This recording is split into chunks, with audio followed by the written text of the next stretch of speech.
वायनाड में टूटे इस प्राकृतिक कहर के बाद केरल के दुख में गमगीन दिखाई दिया। यह जो त्रासदी है, यह सिर्फ केरल की त्रासदी नहीं है, सारा देश इससे द्रवित है। भारत सरकार भी प्रधानमंत्री मोदी जी के नेतृत्व में प्रोएक्टिव होकर के जो भी केरल में राहत कार्य के लिए आवश्यक है वो कर रहे हैं और वो किया जाएगा। जो वहां पर रिलीफ के लिए जो सेंट्रल जो हमारी एजेंसीज हैं उनके तरफ से जो सपोर्ट जाना चाहिए वो वहां पहुंच गई हैं, पहुंचाई जा रही हैं। स्टेट गवर्नमेंट के साथ कोऑर्डिनेशन में काम चल रहा है। बहरहाल वायनाड में हुई इस तबाही के बाद रेस्क्यू ऑपरेशन जारी है। एक तरफ जहां एनडीआरएफ की 20 टीमें ग्राउंड पर लगी हुई हैं, तो वहीं सेना के 200 से ज्यादा जवान और 2 हेलीकॉप्टर भी लगाए गए हैं। मलबे में फंसे लोगों तक पहुंचने के लिए स्पेशल डॉग यूनिट की भी तैनाती की गई है। यहाँ हर वो मुमकिन कोशिश की जा रही है जिससे मलबे में दबे लोगों को जल्द से जल्द निकाला जा सके। Bureau report, Republic Bharat.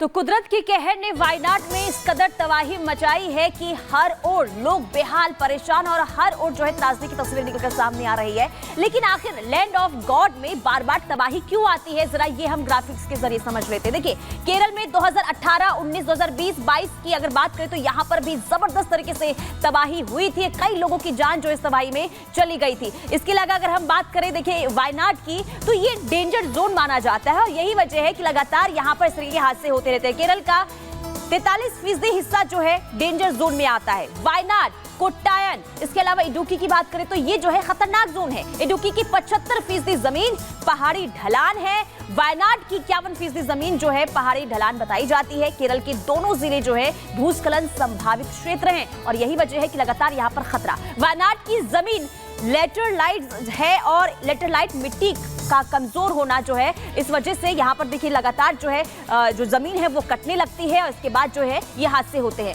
Monsoon में भूस्खलन का खतरा सबसे ज्यादा बना रहता है। बारिश में ढलान से जो जमीन है वो खिसक जाती है। 2019 और 2020 की बात करें, याद होगा आपको, यहाँ पर जबरदस्त तबाही हुई थी और 8 जिलों में 80 भूस्खलन की घटनाएं जो है इस वक्त भी देखने को मिली थी।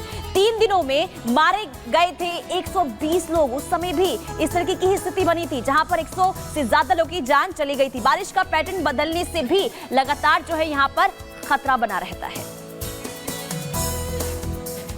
और चलिए आगे बढ़ते हुए अब बात एमपी की कर लेते हैं। मध्य प्रदेश के श्योपुर जिले में प्रशासन ने बड़ा एक्शन लिया है। वहां जांच के दौरान पाया गया कि वहां 56 मदरसे ऐसे थे जो सरकार से बच्चों को शिक्षा देने के नाम पर अनुदान तो वसूल रहे थे, लेकिन वहां मौजूद मौलवियों का पढ़ाई से कोई लेना देना ही नहीं था। लिहाजा सच्चाई सामने आने के बाद सरकार ने सभी 56 मदरसों की मान्यता खत्म कर दी है, जिसके बाद कुछ लोगों के पेट में मरोड़ उठना भी शुरू हो गया है। क्या है पूरी सच्चाई, रिपोर्ट देखिए।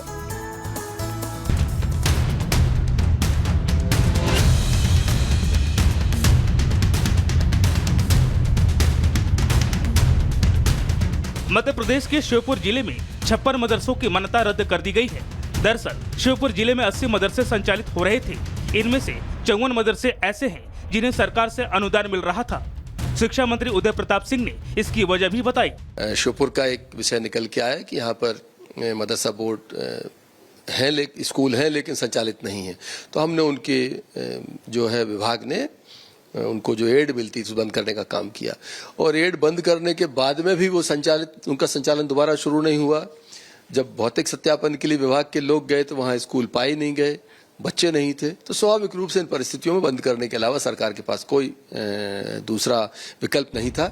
श्योपुर में कुल 80 मदरसे चल रहे थे, जिनमें से 50 मदरसे तो ऐसे थे जो केवल कागजों पर चल रहे थे और राज्य सरकार से अनुदान ले रहे थे। जिन मदरसों की मान्यता खत्म की गई है उनमें पढ़ने वाले बच्चों को दूसरे स्कूलों में भर्ती कराया जाएगा। हालांकि जिला शिक्षा अधिकारी का कहना है कि जो मदरसे संचालित नहीं थे उन पर जाँच के बाद कार्रवाई की गयी। 56 मदरसे संचालित पाए गए थे, जिसके रिपोर्ट मदरसा को वहाँ आयुक्त लोक शिक्षा को भोपाल भेज दी गई थी। केवल 24 मदरसे थे जो यहाँ संचालित मतलब उस समय संचालित पाए गए थे। मदरसे तो नियमों के साथ खिलवाड़ करने पर बंद किए जा रहे हैं, लेकिन कांग्रेस को इसमें भी राजनीति नजर आ रही है। कांग्रेस नेता ने आरोप लगाते हुए कहा कि केवल तुष्टीकरण की राजनीति की जा रही है।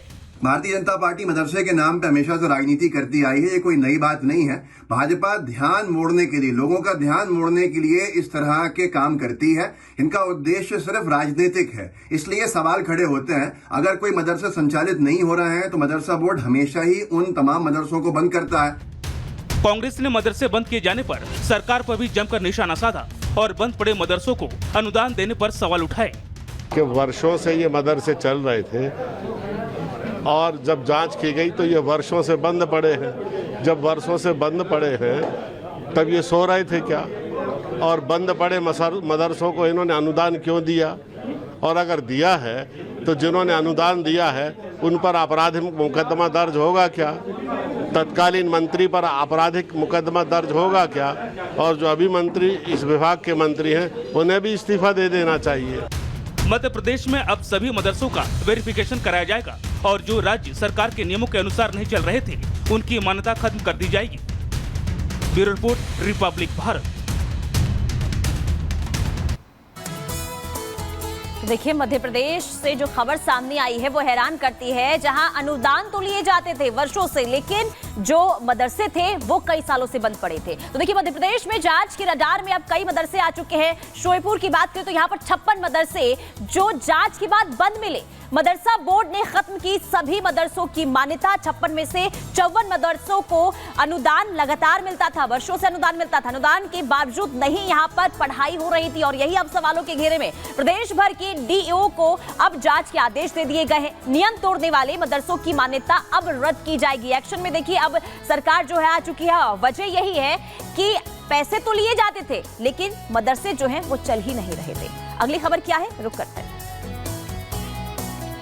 और चले आगे बढ़ते हुए अब बात उत्तर प्रदेश की रायबरेली की कर लेते हैं। रायबरेली में जन्म प्रमाण पत्र का जो मामला है वो अब तूल पकड़ता जा रहा है और इसे लेकर एमएलए ने कई खुलासे किए और सनसनीखेज आरोप भी लगाए हैं। विधायक महोदय की माने तो इस पूरे खेल के पीछे सियासत भी है और वोटों का गणित भी है, जिससे इसकी जड़ें और गहरी हो जाती हैं। लेकिन क्या कुछ आरोप लगाए हैं एमएलए ने, देखिए रिपोर्ट।